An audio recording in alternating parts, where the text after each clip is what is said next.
Hi, Nick. Hi, Jen. If you're listening to this and you're used to the episodes, usually I'll say hi, Em, but we are joined by the beautiful Nikki Cox today. Thank you so Welcome. much for having me. Oh, I'm so excited to have you. So, Em got stuck in Florida. There were tornadoes, Yep, this and is a last resort situation, but we're making the most of and it. true to form, we love to procrastinate here. Yep. So we were real behind on episodes. And here we are. And I Nikki, remember thinking when Emily was pregnant, if we if we ever needed an emergency, like if I came onto the podcast in a pinch, like, would it be so boring? Because no, my no. energy much, much, much lower than Right. Emily's. We're gonna have to like bring the I know. energy up, you know? We gotta I like, drank coffee before. yeah, I should have like chugged a Red Bull and like smashed it Yeah. on my head right before. Yeah. Oh, I feel like that would missed have been opportunity. that would well, maybe in the future, right? Like if we keep recording episodes.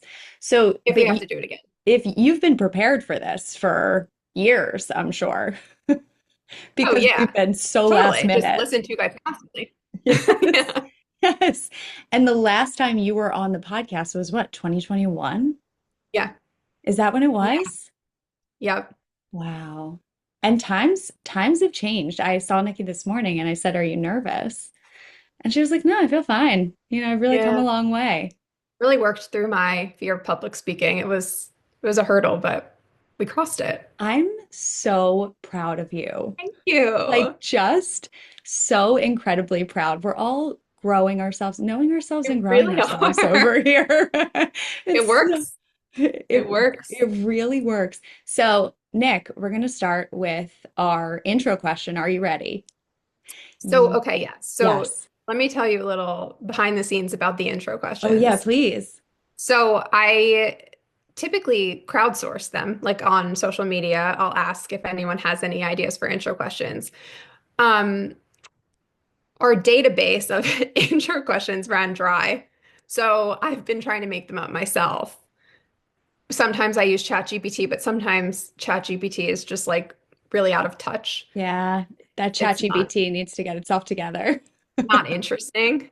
So this one I came up with, which we can totally talk about, but I thought of another one. Oh, tell me that. Tell me that one. Okay, Surprise me. so our amazing Maya, who does our social media, if you've noticed, we've had a social media glow up.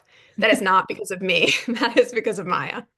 Um, she's amazing. So she uses this platform called Airtable, and that's how we like track the content and we can approve it and all that. And so for whatever reason, Airtable stopped sending me email notifications. And I had to start using the phone notifications to understand like when there was a post to approve. Yes. Okay, so my question is, are you like a big computer girl? Because when I get email notifications, it's like I'm on my laptop. When I get phone notifications, I'm on my phone. I was so upset by this lack of email notifications and like having to use my phone for it. But I Mm, feel like you are the opposite. right. Like I'm more of a laptop girl. No, you're more of a phone girl. Oh, interesting. God. Let me tell you, and this may come as no surprise. It depends on my mood. Yeah, Like it yeah, if I'm on the go, I want both. I think I want yeah, both. No matter what. Because if I'm on the go, I obviously want the phone, but if I'm like settled at a computer, which happens some days and yeah. I can't do other days, then I want it to be right on my computer. So it really depends. And that's the thing about, the work that we do is like every day is different, every week is True. different. Um, and so I'm gonna say both. Can I say both? Yeah, you can say both. What about I'm you? like hard email. Like I like to do everything on my computer. Wow. If I have to do something on my phone, I will, but I just don't like the interface as much. Yeah. It feels like unprofessional in a way. Like if I'm writing like an important email, I could never write it on my phone, Yeah, I kind of feel that too, actually. If I'm writing an email, it needs to be on my phone. Do you have right? the thing that says sent from your iPhone? Yeah, but just in I take case. care of that for sure. Like Right, that gets right, erased immediately.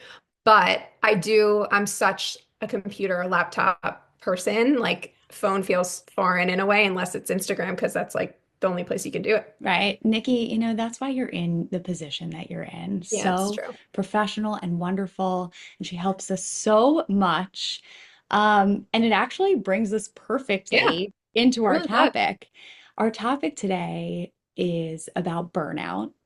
Mhm. And as I'm, talking about the things that we do every single day, how our days change, how our jobs change, the burnout can slap you in the face. And, I think some of the differences, at least in like what we do, and Nick, you can correct me because I know, we have different roles at Mhm. a lot of the time, is that I feel like there are certain jobs that we will have to do very quickly that can lead to this kind of short-term burnout that we can recover from on other weeks because we don't have as much going on. That's my experience of it. I don't know if you have a different experience of it. Yeah, I agree with that. I feel like burnout as like a term, I feel like is more global. Like the short-term burnout that we experience, I feel like is more like work stress and situational as opposed to like the burnout of just sort of like that constant level of lack of motivation or just like disenchantment Yes. from a job. Yes. So to me, it feels a little bit less like burnout after having experienced some massive burnout in former jobs. And it feels more like, okay, this situationally is like very stressful, but there's a light at the end of the tunnel and we'll make it through. Yes, yeah, that's exactly how it feels because our things are constantly fluctuating, Yeah. constantly changing. And I was thinking about this too, specifically for this week. So this week, we are preparing so Mhm. many episodes. Yes. We are recording 9 different episodes. It was going to be 10, but now because we had to switch things around, so we are recording 10 different episodes. And specifically for me, there are things that we do that do not burn me out. And then there are things that we do Yeah. that burn me out. And one of the things is if we're doing a ton of recordings, that will drain my energy. So let me just say how I have been so specific about how I've been taking care of myself this week because I Yeah. have no choice or I will be dead. What have you been doing? So I already started changing my sleep schedule on Sunday night. I am like trying to go to bed earlier. I'm waking up earlier. I'm working out. I'm drinking a ton of water. You would be so proud of me. I'm so proud. Thank you so much. Um, and I also let my husband know. I said, listen, I need to be very diligent about how I'm taking care of myself this week. So I prepped people around me, people who could Yeah. influence that. Um, so I think part of this is really understanding and getting to know the things that Mhm. do specifically for me lead to burnout. Yeah. And so that is recording. And, it's other things, it's things that don't come naturally to me. It's things Mm. that like take a lot of energy, take a lot of mental energy. And so, but that took time to figure out. Like it took time to figure out like what are the things that burn me out and what are the things that maybe rejuvenate me, things that give to me in some way. And I also had to learn that with stuff outside of work, like socializing, right? Yeah. Like how much social time do I need? How much social energy can I take? When do I have to take care of myself, step back and like be alone? And then when do I need to step out and be with other people? And once again, that only came with time and Mhm. really understanding like, here are the things that drain my energy and here are the things that give to me. What You about you? know, Are there specific things that like you feel that with?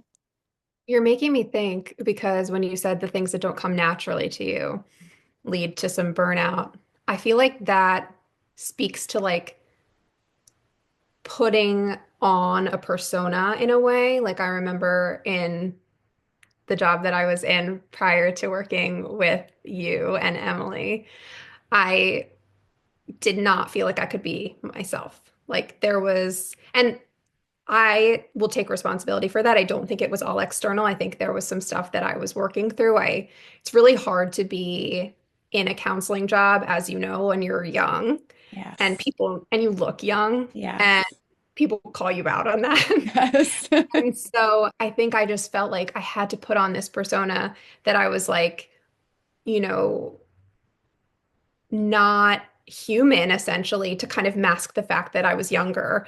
People would ask me what I did on the weekend. I'd be like, oh, nothing, like just laid on the couch. Meanwhile, I was like at the bar, you know? So Right. I think that really spoke to me when you said, things that don't come naturally to you. There was like an element of that job where I was like, okay, there's a piece of this where I can't be authentic. Yes. And in turn, I'm putting on when I go to work. And Yes. so to put on is exhausting. Exhausting. And that's, it's one of the reasons why like we created the therapy group too, because when you can go to work and like Yeah. show up as your authentic self, like Makes a already giving, difference. giving and giving and giving, it can take a lot of it out of you. Like you really want to prevent the fields and our clinicians from getting compassion fatigue. And one of those Yes. ways is like environmentally, we don't want to take from you. We want to give to you as much as possible. We want to create a serene environment. We want you to feel like you can show up and be yourself because the work you do is already can already be so draining. There's also so much you get from that. Like I remember after sessions, I would get so much energy too. Yeah. Like so it's just such a push pull, but it also brings me into like this piece that there are commonalities. There's professions that are at high risk of ignoring burnout. Um, and Is Nick, there is can you therapy one of so I was going to ask you, like, can you guess? Do you have any Yeah, guesses as to like which definitely. professions are at high risk? Okay, 1000% education. That's where I came from. Yep, yep. Um, Educators, definitely. Educators, doctors, nurses. I would say nurses before doctors. Yep, healthcare Yep. workers, Healthcare because workers. they're trained to put others first, often at their own expense. Yep. Entrepreneurs. Yes. Is that on there? If you're wearing 800 million hats, Mhm. Trying to think what else comes to mind. I can fill you in if you can't. Yeah, fill me in. Tell me, Okay. tell me. So it was healthcare workers, educators, corporate professionals, so like lawyers, executives, finance workers, entrepreneurs, and small business owners, social workers and nonprofit workers, first responders, um, moms and caregivers, Yeah. and creative professionals and freelancers. So, which, Kind of feels kind of feels like every job. right, I know. As I'm reading this, I'm like, what job, what Yeah. job is not present here? Right. It's maybe every single job. And I also found this like very interesting piece, and this is personality types that are prone to ignoring burnout. There are certain personality types that are also prone to this. So, high achievers and perfectionists. Number two is people pleasers. Number three is rescuers and caretakers. Number four, workaholics and over-identifiers. Oh, I thought over-identifiers was easy. So interesting. Like if someone's identity is deeply tied to Yeah, their job, they may ignore burnout as long as they're performing. that makes sense. Yeah, that makes a lot of sense. Highly empathetic people, you have a constant emotional investment in others, which can lead to emotional exhaustion. And then like the grit and grind mentality type. Like if you were raised in an environment where rest was seen as laziness, it makes burnout feel like a personal failure. So basically, if you grew up in this country, Right. uh, If you're an you, American. so once again, all of those, if you fit into one of those categories, then you might be prone to ignoring Yeah. burnout.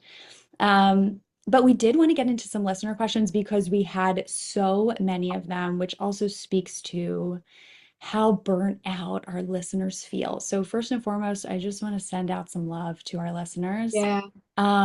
because times are tough, like And also, you're not alone. yes. Certainly not alone based on the amount of questions that we received. Okay, such a nice reframe too, that like to say, because I also think it's so easy to feel Yeah. alone. when you are feeling burnout, because and then you go into work and you see everyone grinding and you just Yeah. assume that everyone's doing great. And just remember, there's people like me who just put on for the day. Exactly, who just Yeah. put on, and everyone, and I think that that's kind of part of it too, is that like you continue to Yeah. put on and feel like you have to put on, which leads to greater burnout.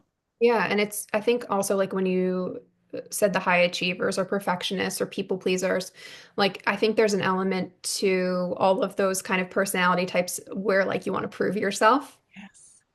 Yeah. And so despite being burnout, you still have this like part of you that wants to achieve and prove and whether that's like, showing somebody that you can do something that they didn't think you could do, or even just like if your self-worth is tied into your job, which I think that is a very common feeling, especially in our culture. And I think that like level of wanting to prove and like show can really mask burnout. Yes, 100%. So let's get into some questions.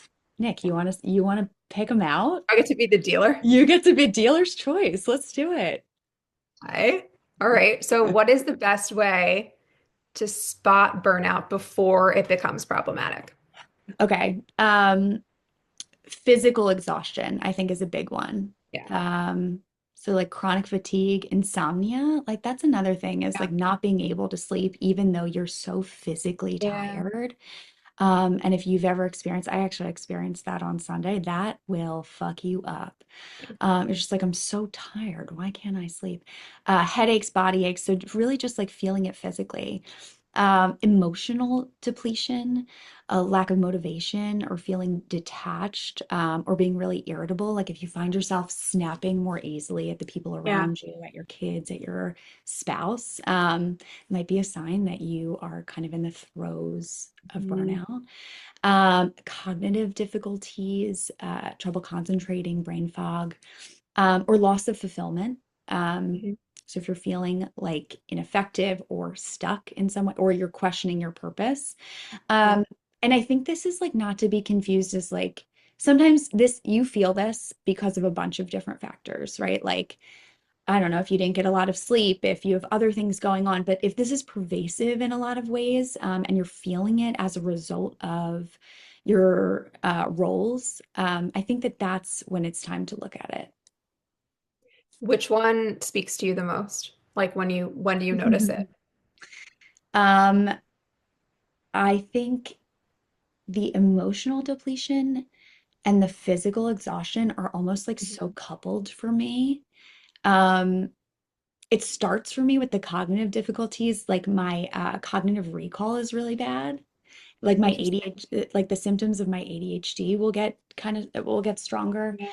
Um, and then and then I think like this kind of the second phase is the physical and emotional exhaustion. The loss of fulfillment I don't really get. I think maybe because my identity is so tied with work.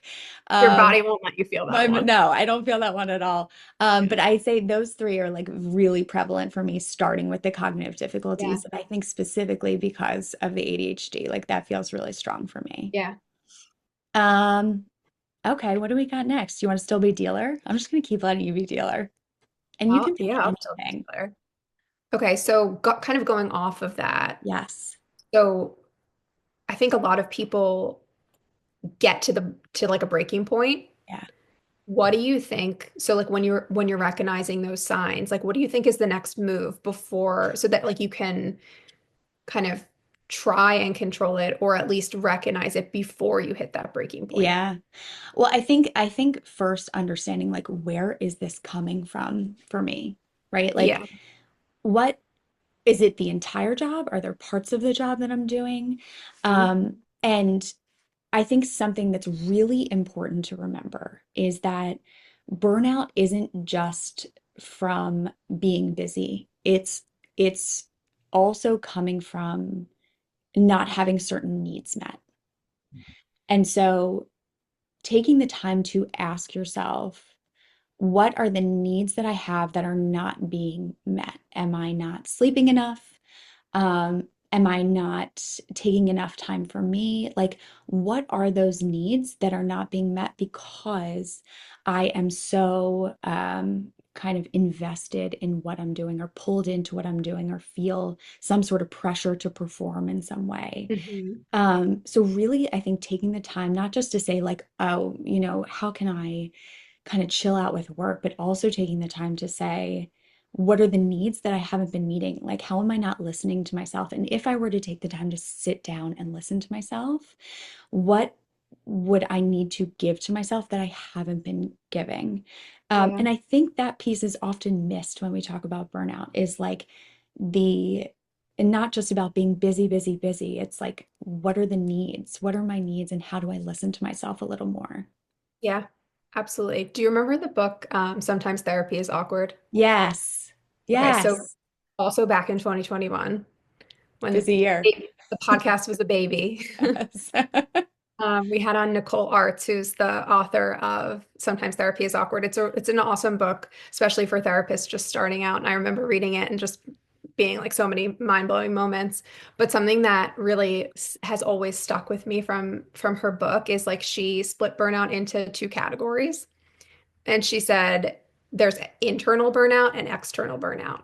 And I feel like what we're speaking to kind of so far is like internal burnout. So like Yes.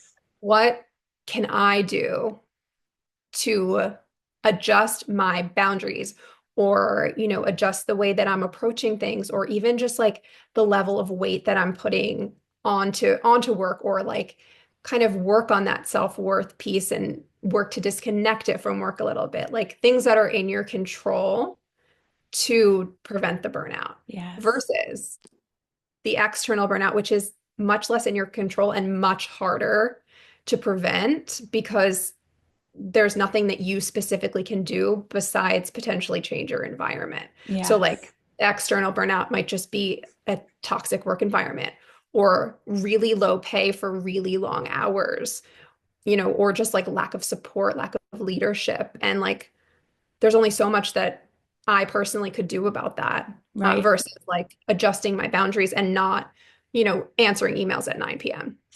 And you know what? It brings me to another, I have to find the question. Like, is it burnout or a byproduct of the fucked up world we live in? I like that Yeah. they blocked us out, blocked up, fucked up, like we never curse in here. But Throw in yes. a few bucks I because know, right, right. Because let's bring them out. we need to compensate for M not being here. We just start cursing like a sailor. It's like the entire episode. Um, yes, I would say yes and yes. Yeah. It also could be a byproduct of the fucked up world we live in. Yes. And I think, part of recognizing whether it's internal or external is to figure out like what are the things that I do have control over Yeah. and what are the things that I don't have control over. Um, in your work environment, right? Like if it's external burnout, what are the things within work that you might have control over, whether it's like asking for more support, like having a conversation with someone Yeah. who's higher up. It's very possible you try to have those and it doesn't work out. Right. Um, but I think if you're starting to feel that and there is some conversation that you can have at work to navigate the external burnout, then that might be really important. And same Yeah. thing if you look at, this question of like this fucked up world we live in, there are certain ways that we can, feel like we have a little bit of control. And then there are ways that we, go down a rabbit hole of social media, feeling like, okay, maybe if I like, continue to look things up and doom scroll, it'll make Yeah. me feel like I have more control than you actually have, which then leads to greater burnout. Right. And I think too, like looking at it through that lens, it's like even when you speak about social media and there's like, oh, you're feeling burnt out, like journal, take a vacation, do something, go for a walk. Of course, all of those things are awesome. But if it's more the external burnout, those things, journaling isn't necessarily going to fix the dysregulated nervous system that happens when you walk Right. into your office. Right. Um, so I think that it's kind of just recognizing that, like, of course, those things, self-care is so important, but like recognizing that, like, if the self-care isn't helping, if you take a vacation and you come back and you're like, I just put a Band-Aid on a bullet wound, like, is Right. that it? Bullet wound? Bullet Bullet hole? bullet hole, but like same thing. Same thing. And we don't have you like typing to us. I know. It's bullet hole. So now Hard we just have to wing working it. with this. Right? Yeah, like if you come back and you're like, that did nothing, then that could be a good indicator that like perhaps the environment is the problem. And you can take a look at that environment and say, okay, is there anything in my control? Is there anything that I can do here to work Yes. on, preventing the burnout other than the self-care that's not necessarily going to change these external factors? Yes. God, it's so good. I really like this question. And I think it's really important to tackle because someone wrote, how to set boundaries at work when others do not being called and texted after hours. So I really wanted to answer this question because just because other people are calling and texting you does not mean that you still can't set your own boundaries. Mhm. Do you Um, ever feel like, yeah, I know I feel like this, yes. but it's like sometimes other people's emergencies feel like I make them my emergencies. Yes, 100%. And Nick, I feel like we do that to you sometimes by accident. And I try to say to you, like, you don't have to answer this until the Yeah. morning, or like, you don't have to deal with Yeah. this. But you're thinking about it at I, the time and you want to exa get it out. exactly. So if I think that that's why I wanted to answer it too, because sometimes I will say things at like 8 o'clock at night only because I know if I don't say it, I'm going to forget. And I try to make the caveat of like, this does not have to be dealt with right now. And I hope I do that as Yeah. often as I think that I do, but I will do You it more you often. absolutely do. You 100% do. And also, this is like an example of like where the person who is being asked to do something really needs to set their own boundaries. Like Yes, if we're talking about us, because sometimes the way that I operate, I just like to get shit done. right. And so if I'm sitting on my computer and I'm like browsing newly and then I see something come up, I'm like, let me just take care of it. Whereas sometimes I have to pause and just be like, Nikki, this is not urgent. You can do this Right. in the morning. But it's really hard to like take a minute and recognize that. It's so much easier to just, I'm so used to just overdrive and like Yes. doing that I'm like, oh, I'm on my computer, I'll get this done. When in reality, like I am in some ways reinforcing this idea for myself that I have Yes. to deal with this level of urgency. That's false. Yes, absolutely. And I think that that piece is really important, right? Where like you can also take the time, to if people aren't respecting your boundaries, you can take the time to say like, listen, I shut everything off at like whatever 6 p.m. And so I'll get to this in the morning, Yeah. and I think a common misconception with boundaries is that we think we just have to set them once and people are going to respect them Yeah. when really The we have to, worst part about I boundaries. know, you have to set them over and it can be really hard if you're new to setting boundaries. If you took the time to set a boundary and someone doesn't respect it or they push back on it, it can be really disheartening. Yeah. But I think it's really important to continue to set that boundary to say, like, just want to remind you, like, I won't be able to get to this right now, but I'll definitely get to this in the morning. Or in the morning, you say, like, hi, I saw your message from last night. Yeah. Like, I'm on it this morning. Like, you're almost like kind of reinforcing your time boundaries when you're having that conversation. Um, and to know that once again, just because someone's reaching out to you, it also doesn't mean they expect you to respond Yeah. automatically. And I'm sure there are some bosses that do, Right. which is really unfortunate. Yeah. Um, but in those cases, like it's just so hard because if you're in that position where you really are feeling like that desire to prove and like, get an A+ in work and just Yes. like be the favorite or however you are thinking of it in your mind, like of course you're going to see that come through and be like, ah, I should do this now. Like maybe this will give me a leg up. We're like, okay, maybe, but Yeah. also like, what is it doing to you? Right. Right. And I think that that's really important, right? Like, what is the cost of this? Yes. Um, and just as you said, Nick, like you just like to get things done. That's how I feel too. Like if I see something come through, I'm like, oh, I should just do, I'm not really doing anything. Like I might as well just do this. Right. Um, but I think that's a good question is like, what is the cost? There are some times where that is no cost to me, right? Like Right. the day wasn't busy. I was chilling, like it's easy to respond to things. It's that there was no cost to me to do something. If I had a really busy day and I was going and going and going, and it is time for me to shut off because if I don't, I will burn out. Yeah. Then there's absolutely a cost to me. Actually, Nikki, I meant to say this to you. It Yeah. was so helpful on Monday when you said you should go like walk around the rest of the Yeah. day. There was no, so on Monday, I was doing timesheets. We were doing a lot of things. Once again, Emily was supposed to come home on Monday Emily and was stranded in she was Harrisburg. stranded, yeah. And so, um, Nikki and I were talking on the phone, and I there was just a bunch of shit we were getting done, and she was like, after you're done this, you should just like go walk around and like take some time. There was no part of me that thought about doing that. Really. Not, I did not even consider it as an option. Yeah. Well, I'm so Um, glad. yeah, it was so incredible. And I did. I walked around. I was just like, oh, I can walk around and I can, take some time for myself. But I think when you're so used to going and going and going and the nonstop grind, Mhm. it's hard to remember that you can shut off um, and take the time for yourself. So it was really, really helpful that you said that to me. And I just wanted to thank you for that. Oh, I'm so glad. I mean, Yeah. it's so true. Like, it is so easy to forget, Yeah.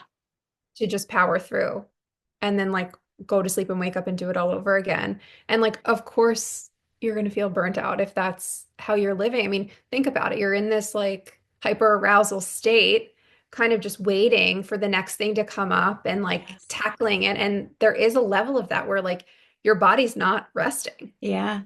And you know what? So often, I remember this too from like studying or going really hard Hmm. at school, is I would take a test and I would get so sick afterwards. Yeah. And someone actually wrote a question about this, chronic illness and work burnout. I can't stop working or being sick. Um, I really want to drive home how tied in these things might be. Yeah. Um, because with working constantly and grinding, you're exhausting yourself. You're not giving to yourself in the ways you need. If you have a chronic illness, you might have so many more needs and that you need to take care of, Yeah. so many more ways you have to take care of yourself. Um, and like we talked about earlier, part of recovering from burnout or protecting yourself from burnout is really understanding what your needs are and giving to yourself. And so if you have a chronic illness and you're recognizing that like working is taking from you and is causing your chronic illness to get worse, really reevaluating like how do I want to manage this? Do I want to change this? Is this the work environment that's working for me? Just as we said earlier, at what cost am I doing Right. all of this work? Yeah. I think like that came up in another question too. It's like, if work is the cause of my burnout, which I think is the theme of these questions. Of course, you can feel burnt out in relationships and through other avenues in your life.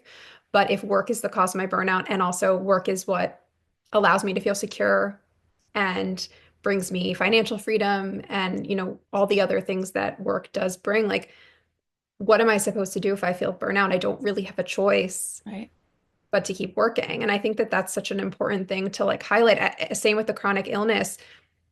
Don't have a choice. This is what my life is. And so, yeah, I think that's like really challenging because there does have at some point have to be like a level of radical acceptance around it. But if the cost is so high, it's just hard to like weigh the two. Yes, 100%. Well, it actually brings us so beautifully into our Dear Em and Jen. So, Amazing. should I call it a Dear Nick and Jen? Okay. Dear Nick and Jen. I'll take it. I'll take it for this week. Dear Nick and Jen. I'm burnout from all the tasks I juggle at work and have difficulty with task switching, ADHD, inattentive. I feel stressed with the expectations of being quick to respond to everything while also making progress on longer projects I need to focus on. I work in college education, love helping students, but have been unhappy that I can't live on my own with my own salary. I'm living with my parents. I have the mental debate of changing jobs within the field, hoping it's not as demanding or leaving the field altogether for a job with a higher salary. Then I feel stuck because I don't know if I'm going to have the same workload problems somewhere else. This is a thought loop that repeats in my head when work is stressing me out, which is a lot. How do I know when to leave?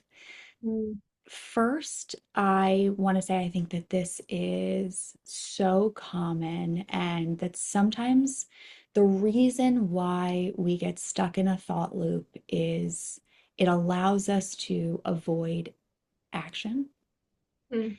Um, we sometimes think if I think enough about this, then it'll solve itself, Yeah. and then I don't have to actually change anything because change is really scary. Yeah. It's almost like that saying, the devil you know, right? A Is that hundred percent. That's exactly what I was thinking about. yeah. Yeah, like, and I think it also brings in the fear of regret too, because making a change, obviously, you're leaving something, and so, okay, what if I leave and the new thing is worse than what I came from? And I remember thinking that a lot when I left my job. Um, just like, am I going to regret this? More so like because it was a really secure and like normal and like kind of like general job. Like when people ask me what I do now, it's like, oh, well, how Everything. A little long bit do you of have? this and a little bit Uh, of that. but I think, and also just speaking to the field of education too, like there's something about it that it feels really good to be in education. Like there's some like moral, like, it's like a high merit job. Yeah. People are like, wow, like you work with kids, whether that's young kids, high school, college, like it takes a special person to do that, and you get this like external reinforcement about it too. Um, but I think that feeling of regret or that fear of regret is challenging.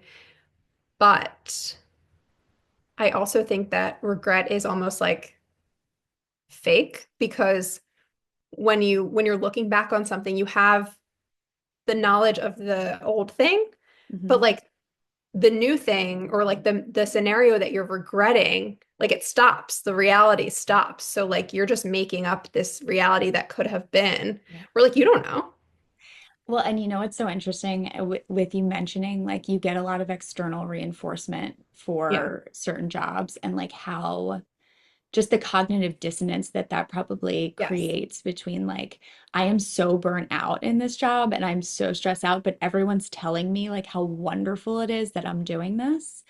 Mm. And so I think it also brings you to the question of like, you know, in the end, you have to be taking care of yourself and your needs. Hmm. Um, and just as you said, Nikki, like the regret is also something, the fear of regret is also something that can keep you really stuck. And Hmm. it sounds like for this listener, like you have felt really stuck in this job. Um, and so something just on a practical note, something I would recommend to this person is like if there is another job you're thinking of, like can you reach out to someone who maybe has Yeah. switched careers? Can you reach out and say like how's this going for like get really practical knowledge about someone who has kind of moved into a different job. Ask them how it's going for them. Um, because I think that gathering your research too can be really important to figure out like, am I going to end up with the same workload? Is this going to feel the same for me?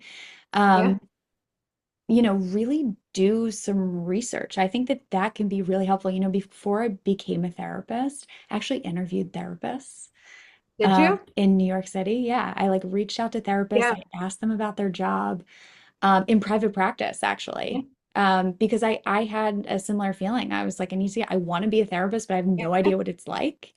Hmm. Um, And even when we interview people, we say, like, reach out to any of our therapists, like, get a real sense Sure. of what this is like. Because it's so important for you to feel like the job is the right fit for you and that your personality traits fit with what the job is asking of you. Because just as we said at the beginning, um, there are certain things that may burn you out and they might not burn someone with another person, different personality traits out. Yeah, and I think yeah, what you're speaking to is it allows this person to make a very informed decision that maybe will help them to feel more grounded in it because it's less of an idea and more of a like, okay, this is what this looks like, or this is what I can expect.